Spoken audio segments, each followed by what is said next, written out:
একজন হিন্দু মেয়ে হয়ে মুসলিম ছেলেকে ভালোবেসে বিয়ে করি। যখন আমরা বিয়ে করে পালিয়ে যাই তখন আমার বাবা মা মেনে না নিলেও আমার সুখের জন্য একটা সময় আমাদের বিয়েটা তারা মেনে নেয়। তাদের বাড়িতে আমাকে যেতে দেয় না, এমনকি তারাও আমার বাড়িতে আসে এক গ্লাস পানি খায় না ঠিকই, কিন্তু তারা এই বিয়েটা মেনে নিয়েছে শুধুমাত্র আমার সুখের জন্য, যেন আমি ভালো থাকি। তো আমাদের বিয়েটা হয়ে যায়। এরপর আমার স্বামী বলে, এখন তুমি এই ধর্ম গ্রহণ করো পুরোপুরি ভাবে, তো তোমাকে বিয়ে করেছি, এখন থেকে আমার ধর্মই হচ্ছে তোমার সব। আমিও তার কথা মতো সবকিছু করি। করার পর আমাদের একটা অনেক সুখের সংসার হয়। আমাদের সংসারে দুঃখ, অভাব, অনটন কোনো কিছুই থাকে না। আমার স্বামী একজন বেসরকারি চাকরিতে কর্মরত আছেন, মানে ওই কাজ করেন। সে ভালো অঙ্কের টাকা পায় বলে আমাদের সংসারে অভাব, অনটন, দুঃখ কোনো কিছুই নেই এখন বর্তমানে। এইরকম করতে করতে আমাদের কেটে যায় 10টা বছর। 10 বছরের মধ্যে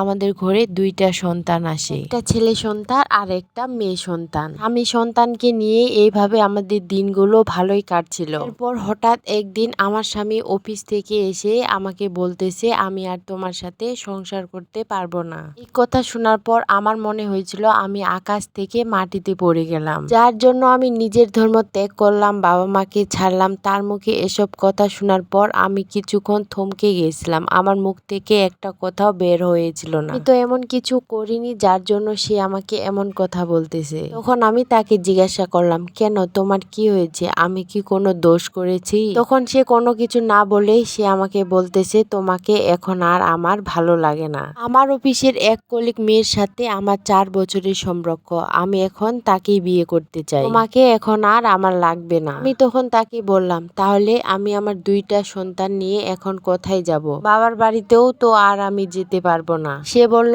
এখন তুমি কোথায় যাবে যাও, আমি এখন তোমার আর তোমার সন্তানের কোনো দায়িত্ব নিতে পারবো না। আমি তখন বললাম, তোমার এই 4 বছর ধরে তোমার অফিসের কলিগের মেয়ের সাথে সম্পর্ক, কিন্তু তুমি আমাকে একটুও বুঝতে দাওনি, কারণ এই 4 বছরে তুমি আমাকে কোনো রকম অবহেলা করনি, যার জন্য আমিও বুঝতে পারিনি। সত্যি আমি স্ত্রী হিসেবে ব্যর্থ। তারপর এই কথা বলার পর সে বাড়ি থেকে বেরিয়ে যায়। বাড়ি থেকে বের হওয়ার পর আমি কয়েকদিন পর জানতে পারি সে নাকি তার অফিসের কলিগের সেই মেয়েটাকে বিয়ে করে নেয়। এই কথা শোনার পর আমি আর সেই বাড়িতে এক মুহূর্ত থাকতে পারছিলাম না। পর আমি আমার সন্তানদের স্কুলে গিয়ে টিসি পেপার নিয়ে আমি আমার সন্তানদেরকে নিয়ে আমার বাবার বাড়িতে উঠি, কিন্তু সেখানেও আমার ঠাঁই হয়নি, কারণ আমি নিজের ধর্ম ত্যাগ করে অন্য ধর্মের ছেলেকে বিয়ে করেছি। তখন আমার বাবা মা বলে, তোমাকে তো আমরা এখানে রাখতে পারবো না, কারণ তোমাকে সমাজ আর মেনে নিবে না, আর আমাদেরকে এই বাড়িতে থাকতে হলে ওদের কথা মতো চলতে হবে। তবে এই বাড়িতে তোমার ঠাঁই না হলেও আমরা তোমাকে একটা বাসা বাড়ি ভাড়া করে দিতে পারি। বাবা মা হয়তো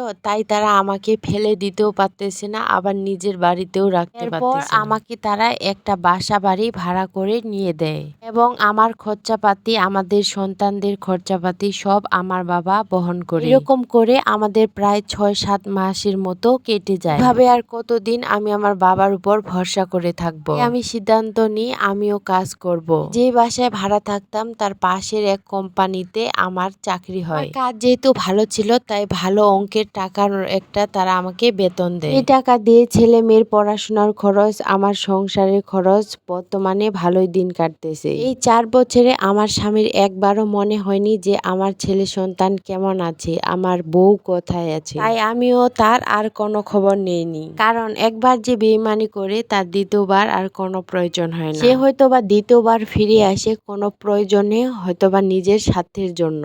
এর জন্য আমি আর সেই রকম মানুষের প্রয়োজন মনে করি না, যার জন্য আমি নিজের ধর্ম ত্যাগ করলাম, সে আমার কথা একটুও ভাবলো না। তাই আমি নিজে কাজ করে নিজের সন্তানদেরকে নিয়ে এখন আমি ভালো আছি। আর এই গল্পটা হলো একটা আপুর জীবনের সাথে ঘটে যাওয়া গল্প। আপুটা চায় তার মতো ভুল যেন আর কোনো মেয়ে না করে, তাই আমার মাধ্যমে আপুটার জীবনের সাথে ঘটে যাওয়া গল্পটি উপস্থাপন করলাম। আর আপনাদের সাথেও যদি এমন কোনো ঘটনা ঘটে থাকে অবশ্যই আমার সাথে শেয়ার করতে পারেন। আপনি না চাইলে অবশ্যই আপনার নাম ঠিকানা হাইড করে রাখা হবে। তো আজকে আমি আমার গল্পটা এখানে শেষ করতেছি। সবাই ভালো থাকেন, সুস্থ থাকেন। আর এই গল্পটা দেখে আপনাদের কেমন লাগলো অবশ্যই আমাকে কমেন্ট বক্সে কমেন্ট করে জানাবেন। ধন্যবাদ সবাইকে আমার গল্পটা এতক্ষণ ধরে মনোযোগ দিয়ে শোনার জন্য। Tata, bye bye.